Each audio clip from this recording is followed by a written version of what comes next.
오늘 참 잘 오셨습니다. 이제 오늘 대림절 본격적으로 시작이 됩니다. 예수님을 기다리는 설레이고 사모하는 마음들이 우리 모두에게 있기를 바랍니다.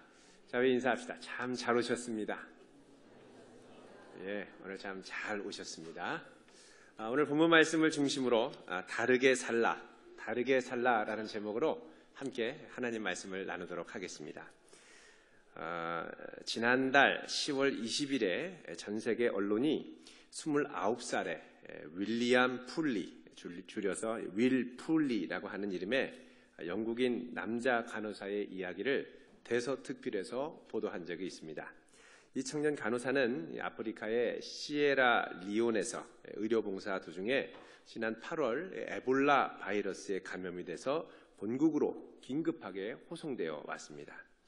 여러분도 아시다시피 이 에볼라 바이러스는 지난해 12월에 아프리카 기니에서 발생을 해가지고 1년도 안 돼서 5,700여 명이 죽어나간 아주 끔찍한 전염병입니다. 치료제도 없고 또 걸리면 얼마 안 가서 죽는 이 치명적인 질병으로 지금 전 세계가 떨고 있지 않습니까? 윌리엄 풀리는 이 마땅한 치료약이 없던 차에 실험 단계에 있는 이 GMAP이라고 불리는 에볼라 치료제를 투여받았습니다. 그리고 감사하게도 다시 살아나서 지난 10월 3일 병원에서 퇴원했습니다. 그런데 놀라운 것은 자신이 봉사했던 아프리카의 이 시에라리온에 있는 그 병원으로 다시 되돌아간 것입니다. 무엇 때문에 돌아갔을까요? 그는 한 인터뷰에서 이렇게 말했습니다.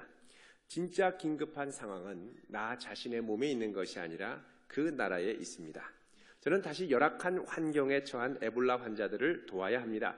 저는 비록 간호사에 불과하지만 간호사로서 특별히 없는 나 같은 사람의 도움조차 아주 절실한 필요한 곳이 그곳이기에 저는 그곳으로 돌아갑니다.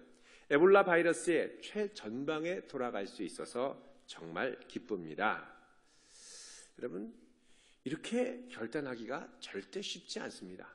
제가 예전에 청년들을 데리고 아프리카 탄자니아에 한 40일간 단기 선교를 갔다가 말라리아에 걸린 적이 있습니다.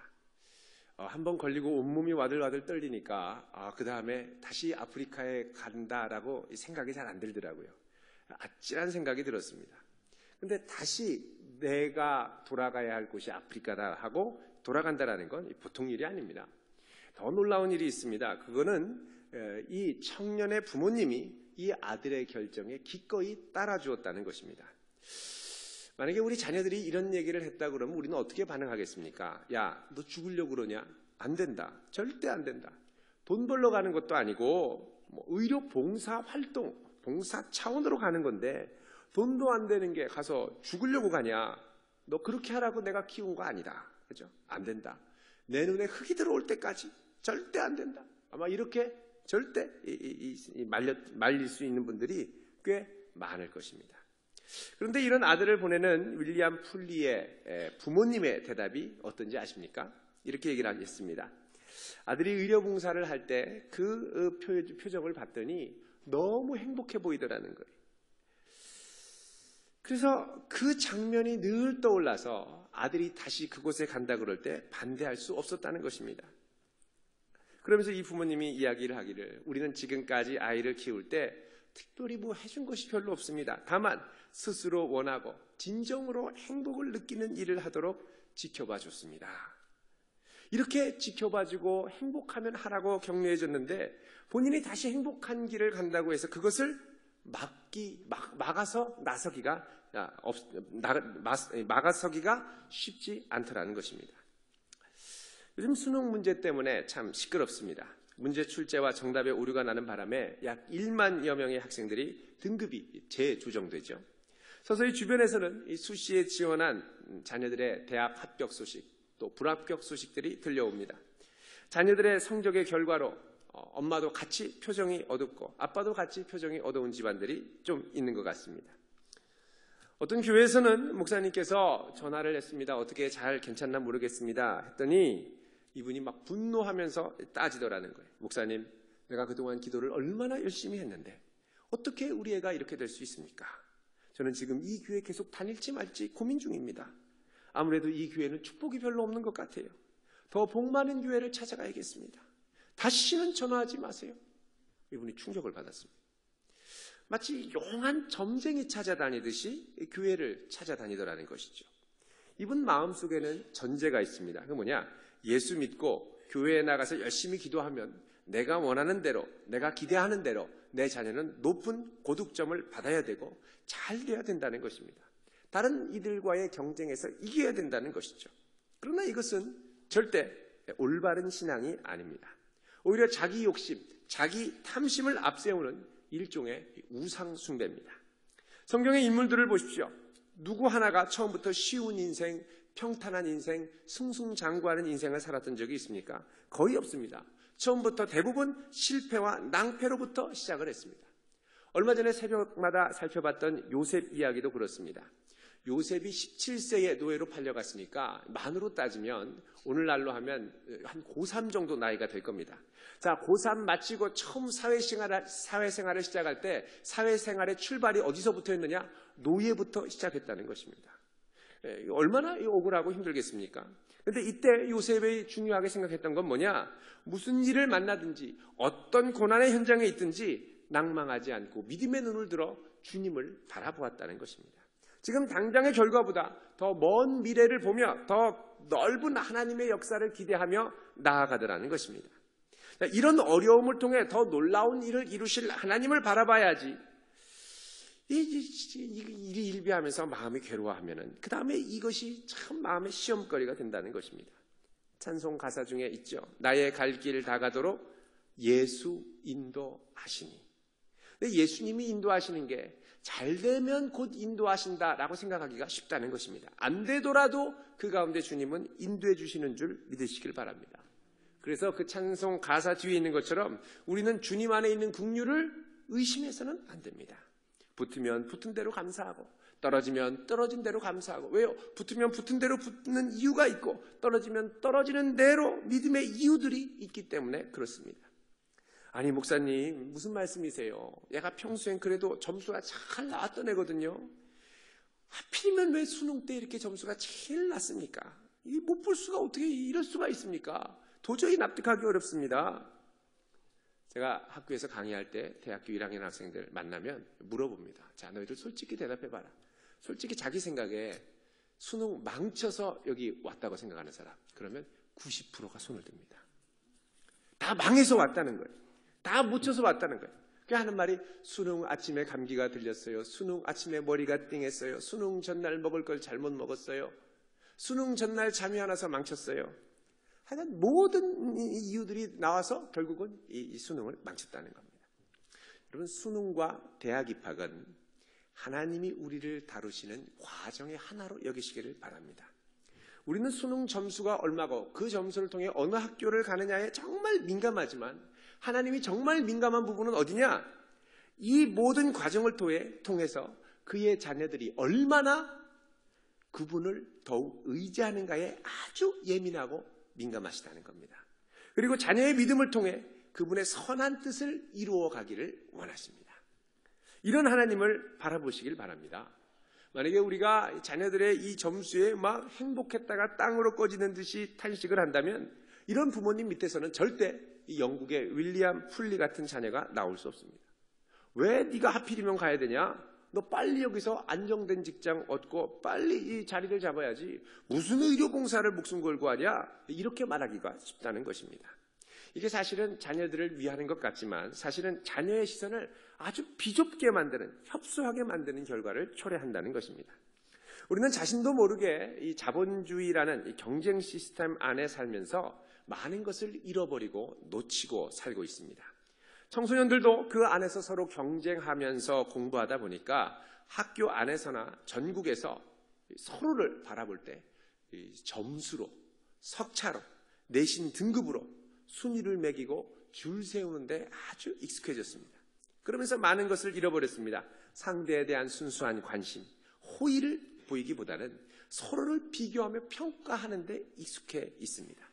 상대가 무슨 대학에 다니느냐를 비교함으로 우쭐함에 사로잡히기도 하고 땅 아래까지 꺼지면서 침체되기도 합니다.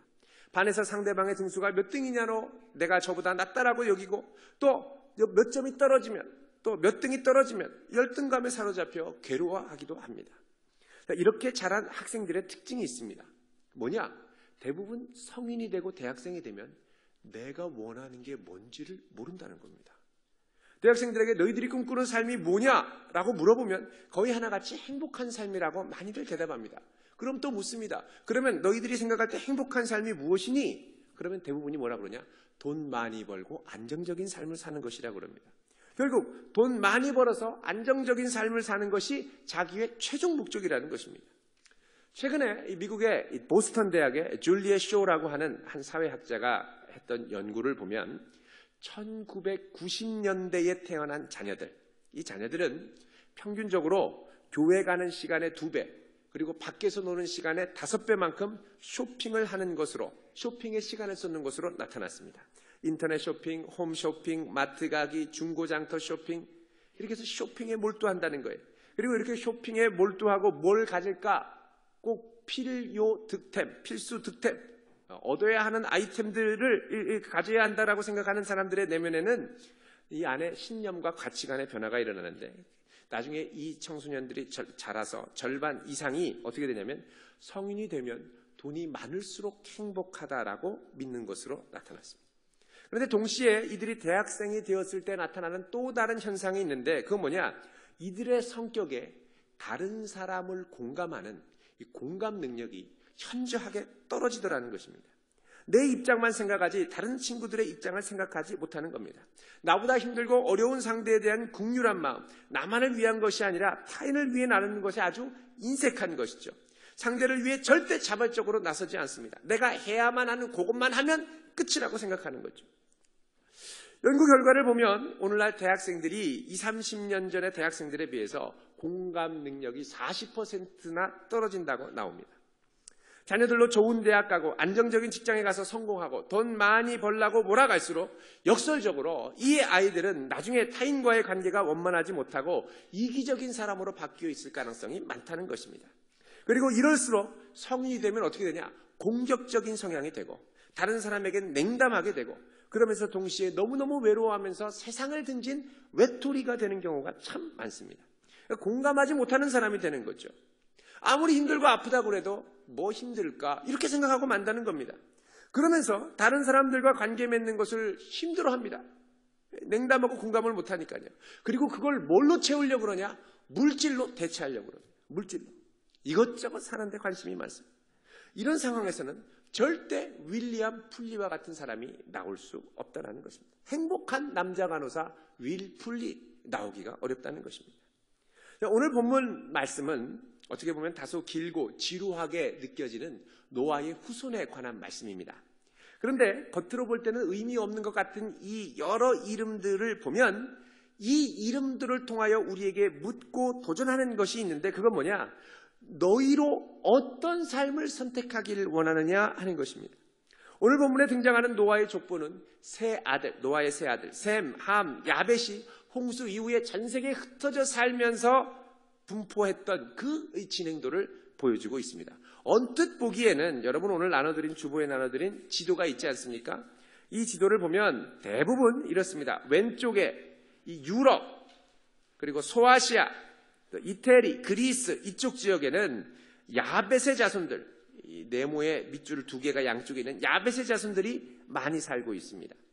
그리고 중간에 이 이스라엘 땅 쪽에는 가나안 자손들, 또 가나안의 이 선조가 함이죠. 함 자손들이 이 중간에 분포를 많이 하고 있고요. 그 다음에 오른쪽으로 가면 셈의 자손들이 많이 분포하고 있는 것을 알 수가 있습니다. 대략적인 것들은 여러분 이렇게 아시고, 구체적인 것은 나중에 집에 가서 이 지도와 함께 꼼꼼히 따져보시기를 바랍니다. 자, 오늘 말씀 1절 같이 읽어보겠습니다. 시작. 노아의 아들 셈과 함과 야벳의 족보는 이러하니라. 홍수 후에 그들이 아들들을 낳았으니. 자, 이제 셈과 함과 야벳의 아들들이 아이를 낳았는데 2절부터 5절까지는 야벳의 자손이 나옵니다.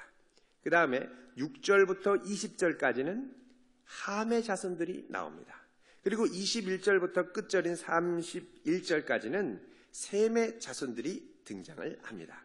좀 더 구체적으로 명수를 세어보면 야벳 후손들은 2절, 3절, 4절 사이에 모두 14명이 등장하고 함의 자손은 30명, 그리고 셈의 자손이 26명입니다. 이게 아무것도 아닌 것 같지만 다 합치면 전부 몇 명이 되냐면 70명이 됩니다. 여러분, 70명이 흩어져 전 세계의 여러 다른 민족과 나라들을 이뤘다라는 것은 상당히 의미심장합니다. 5절 말씀 끝에 보면은 이런 말씀이 있습니다. 이들로부터 여러 나라 백성으로 나뉘어 각기 언어와 종족과 나라대로 바닷가의 땅에 머물렀더라. 여기 보면 언어가 나뉘었다고 그러죠. 이 언어가 복수입니다. languages 이렇게 되어 있습니다. 영어 성경에 보면. 또 종족, 여러 종족들, 나라들 다 이게 복수입니다. 다른 말로 하면 이 언어가 나뉘었다라는 건 뭐냐? 창세기 11장에 가면 바벨탑 사건을 설명하죠. 바벨탑 사건이 이 10장 앞서서 일어났다는 것입니다. 결국 이 10장은 시간 순서가 아니라 내용의 중요성에 있어서 바벨탑 사건에 앞서서 전체를 조망하는 역할을 하고 있는 것입니다. 자, 뭘 보여주느냐? 자, 10장 5절에도 그렇고 10장 20절에도 보면 이렇게 요약이 되어 있죠. 함의 자손이 각기 족속과 언어와 지방과 나라대로 나뉘어졌더라. 또 31절에도 보면 셈의 자손이 그 족속과 언어와 지방과 나라대로 나뉘어졌더라. 결국 많은 나라가 나뉘어졌는데 이 중에서 70명의 자손을 통하여 이 열방이 나뉘어졌다는 건 뭐냐? 노아의 후손들이 갖는 이 70이라는 숫자가 온 인류를 총체적으로 총괄하며 표현하는 열방이라는 상징적인 의미가 있다는 것입니다. 창세기 46장에 보면 야곱의 자손들이 이집트로 내려갈 때 70명이 내려가고, 또 출애굽을 해서 광야에서 하나님을 뵐 때 이스라엘 대표 장로들을 선출할 때 70명을 선출합니다. 그리고 예수님께서 그의 제자들을 전도하러 온 사방으로 보내실 때 몇 명의 제자를 보내느냐? 70명을 보냅니다. 이게 뭐냐? 온 열방을 구원할 제자들의 상징적인 숫자라는 것입니다. 자, 이렇게 볼 때 70명의 노아 후손이 온 열방에 퍼져 여러 나라와 민족을 이룬 것은 창세기 1장부터 하나님이 반복적으로 명령하신 생육하고 번성해서 온 땅에 충만하게 된 상태를 노아의 후손을 통해 이루었다는 것을 보여준다는 것입니다. 자, 그런데 이게 완벽한 번성함, 완벽한 충만함이 아니라는 겁니다. 여전히 죄성 가운데 있는 미완의 불완전한 충만함이라는 것입니다. 자, 이 충만한 온 세상에 퍼진 민족들 중에 보면 제일 강성하고 많이 퍼진 민족이 있는데 어디냐? 함의 자손들입니다. 함은 아버지 노아로부터 저주를 받았던 자녀죠. 보십시오. 6절부터 보면 20절까지 제일 구절도 많고 자손수도 제일 많습니다. 앞에 있는 야벳의 자손이 14명인 반면에 함의 자손이 30명입니다. 30명이나 되고 있습니다. 자, 이 30명의 제자를 통해서, 이 자녀를 통해서 6절부터 20절까지 제일 길게 이들의 삶을 묘사하고 후손들에 대해서 이야기를 하는데 어떤 민족들이 있었느냐? 6절 한번 읽어볼까요? 시작. 함의 아들은 구스와 미스라임과 붓과 가나안이. 자, 여기 구스는 이집트 남쪽 가까이에 있는 에디오피아인데 지금은 그렇지만 옛날에는 아주 강성한 대국이었습니다. 또 이 에디오피아, 이 구스 옆에 누가 있었냐면 미스라임이 있었는데 미스라임은 이집트입니다. 훗날 이집트가 대제국을 형성하죠. 또 붓은 리비아 지역입니다.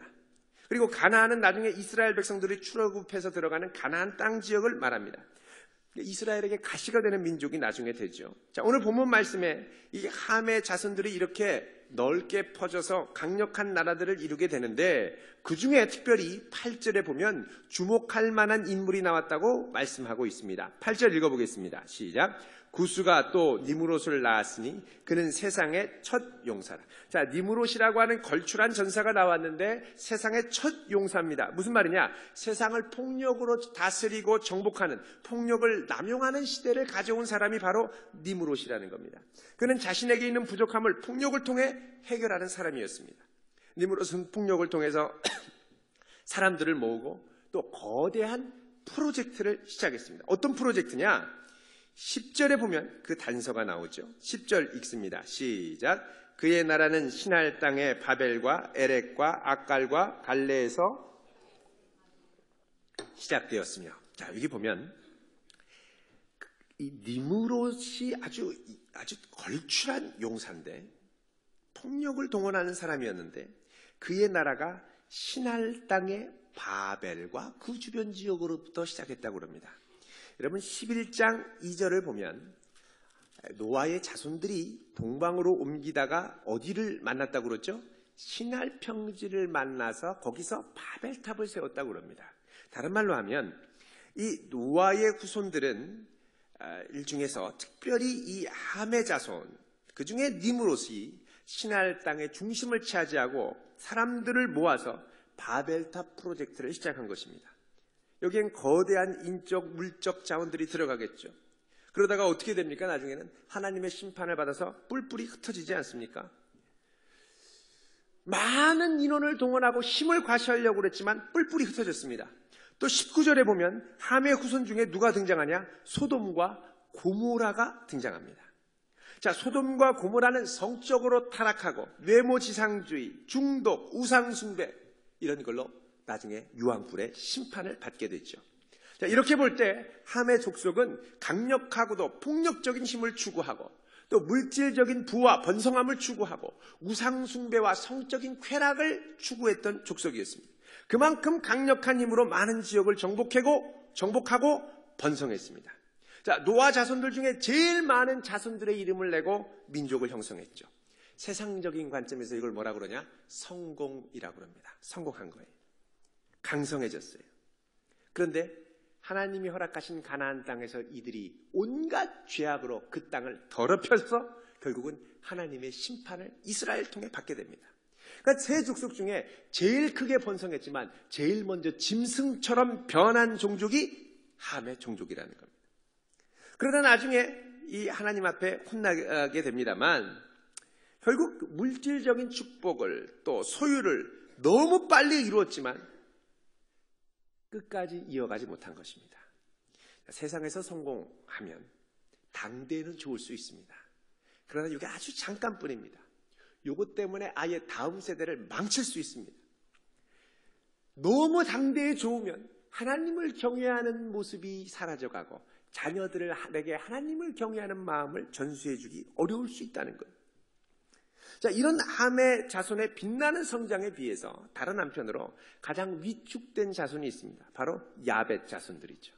함이 30명이면 야벳의 자손들은 14명밖에 나오지 않습니다. 그리고 함으로부터 이 지도를 봐도 제일 멀찍이 떠납니다. 바다를 건너서 섬과 오늘의 유럽, 그리스, 로마 이쪽으로 정착을 하기 시작하죠. 어떻게 보면 함의 자손들의 등살에 떠밀려서 못 견뎌서 도망갔을 수도 있습니다. 약해 보이죠. 그러나 나중에 이 야벳 자손들로 뭐가 일어나느냐?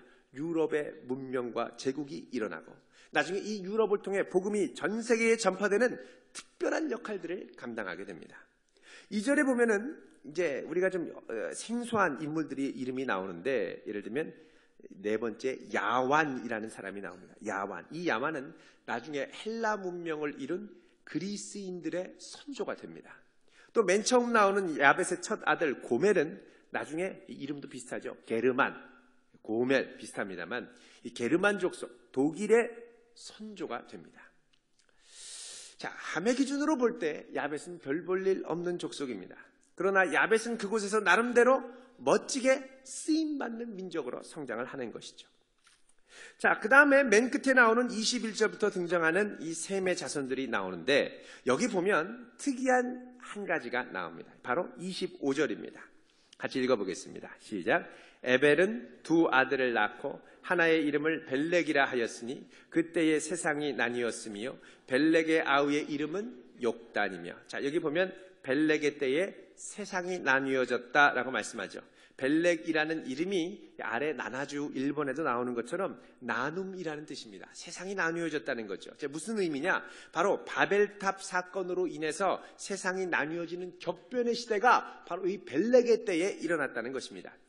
사실 세상을 나누게 하는 주도적인 역할을 했던 건 누굽니까? 바로 니므롯 족속, 함의 자손들입니다. 그럼에도 불구하고 세상이 나님을 상징적인 하나님의 역사로 받아들이고 기억한 것은 누구냐? 바로 셈 자손, 벨렉에 와서입니다. 무슨 말이냐?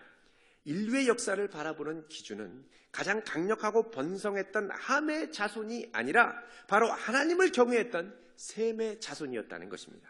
함의 하나님이 아니라 셈의 하나님을 중심으로 세상이 이어져 가고 있었던 것입니다. 자, 하나님을 성공과 야망을 위해 내 편으로 끌어들이는 것이 아니라 내가 하나님의 편에 서서 믿음의 관점으로 바라보는 것이 훨씬 중요하다는 것입니다. 자, 이런 중심이 있었기 때문에 나중에 이 벨렉의 후손으로부터 누가 나오느냐? 믿음의 조상 아브라함이 나오게 됩니다. 자, 이상으로 살펴본 이 노아 후손들의 역사를 보면 당장의 성공과 번영이 훗날의 실패로 이어질 수 있고 또 당장의 연약함과 부족함이 훗날의 번영의 토대가 될 수 있음을 알 수가 있습니다.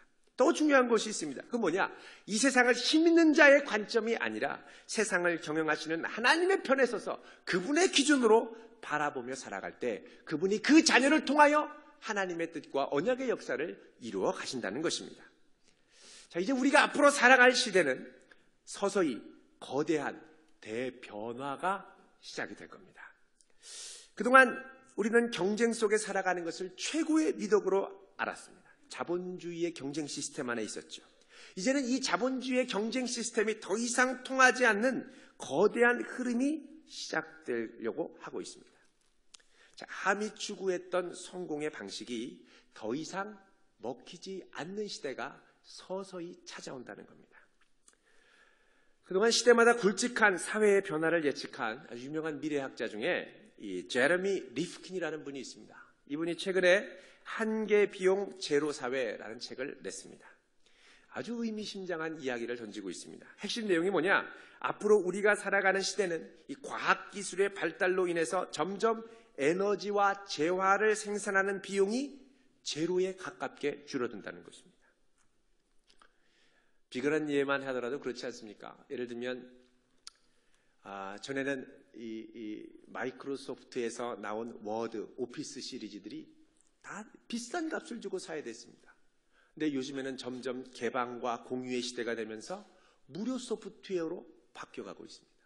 돈 주고 사야 했던 OS가 점점점 가격이 내려가고 무료로 개방되는 시대가 오고 있습니다. 포털 사이트에서는 아예 무료로 이 오피스 프로그램을 제공합니다. 이익을 창출하는 구조가 점점 바뀌고 있다는 것이죠.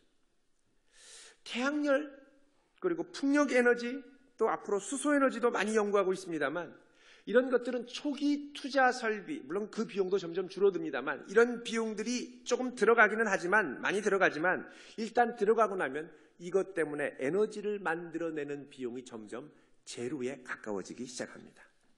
또 사물 인터넷, 또 3D 프린터, 인공지능, 자, 이런 것들이 점점 요즘 많이 얘기가 되고 있죠. 이런 게 등장하면서 어떻게 되느냐? 생산에 들어가는 비용이 획기적으로 줄어든다는 것입니다. 에너지의 값이 점점 무료로에 가까워지는 거예요. 인터넷이 점점 무료에 가까워지는 거예요. 자, 예전에는 자본과 노동이 대립적인 관계였습니다. 마르크스의 자본론을 보면. 근데 이제는 이 자본이 곧 기계화된 노동을 의미하는 시대로 바뀌게 되었습니다. 자꾸 생산성을 높이려고 하지만 생산성이 높아질수록 고용이 배제되는 시대가 다가오고 있는 것입니다. 결국 이런 시대에 소유는 미덕이 아니라 소유는 빨리 포기하고 다른 것으로 전환해야 할 덕목이 돼가고 있습니다. 그건 뭐냐? 접속이라는 거예요. 다른 사람과의 경쟁에서 이기고 비교 우위에 서는 게 아니라 서로 협업하고 공감해주고 재미있게 놀 수 있는 일종의 사회적 자본, 소셜 캐피탈이 훨씬 더 중요한 시대로 다가오고 있다는 것입니다. 또 잘 놀 수 있는 것, 유희적인, 노는 것도 자본이 되는 시대가 옵니다. 유희적 자본이 중요한 시대가 돼가고 있습니다.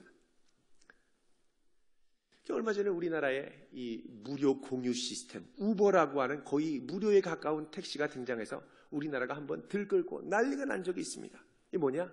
새로운 공유경제 시스템이 자본주의 시스템 안에 들어오는 이 과정에 일어난 충돌이라는 것이죠. 더 이상의 옛날의 스펙과 옛날의 실력, 옛날의 학력, 이걸로 더 이상 세계와 상대할 수 없는 시대가 오고 있다는 것입니다. 얼마 전에 국내 한 대학에서 디지털 미디어 디자인을 전공한 한 대학생에게 이메일이 날라왔습니다. 이게 뭐야? 하고 받아봤더니 미국 캘리포니아의 쿠퍼티노에서 아이폰을 만드는 애플사의 한 고위 인사가 인사 관리하는 인사가 보낸 겁니다. 내용은 뭐냐? 내가 너한테 왕복 비행기 티켓을 보낼 테니 우리 회사에서 면접 좀 봐주라. 깜짝 놀랐습니다. 이 청년은 유학을 간 것도 아니었고 어학연수 경험도 없고 영어도 제대로 못했습니다. 게다가 국내 기업 여러 곳에 지원했다가 떨어진 상태였습니다. 근데 어떻게 이런 일이 일어났느냐? 이분이 대학 때 자기가 그냥 좋아서 디자인하고 실험했던 여러 가지 것들을 이렇게 사진으로 찍어서 인터넷에, SNS, 소셜미디어에 올려놨습니다. 근데 이게 인터넷에서 화제를 아름아름 모으면서 퍼져 가는데 이게 결국에는 퍼지다가 애플사까지 들어간 거예요. 이분이 지금 애플 디자인팀에서 일하고 있습니다. 영어도 제대로 못하는데. 어느 학교를 나왔냐, 토익이 몇 점이냐가 이게 중요한 게 아니라 정말 우리 안에 있는 은사, 자기 안에 하고 싶은 것을 얼마나 재미있게 열정적으로 추구했느냐, 이게 중요한 시대가 온다는 것입니다. 작년 이맘때에 한 동요제에 초등학생이 참가해서 8살의 꿈이라는 노래가 아주 화제가 된 적이 있습니다. 가사를 보면 이렇습니다. 나는 영훈초등학교를 나와서 국제중학교를 나와서 민사고를 나와서 하버드대를 갈 거다. 그래서 내가 정말 하고 싶은 미용사가 될 거다. 깜짝 놀라죠? 엄마 깨는 거예요. 야, 내가 너 그거 하라고 그랬는 줄 아냐?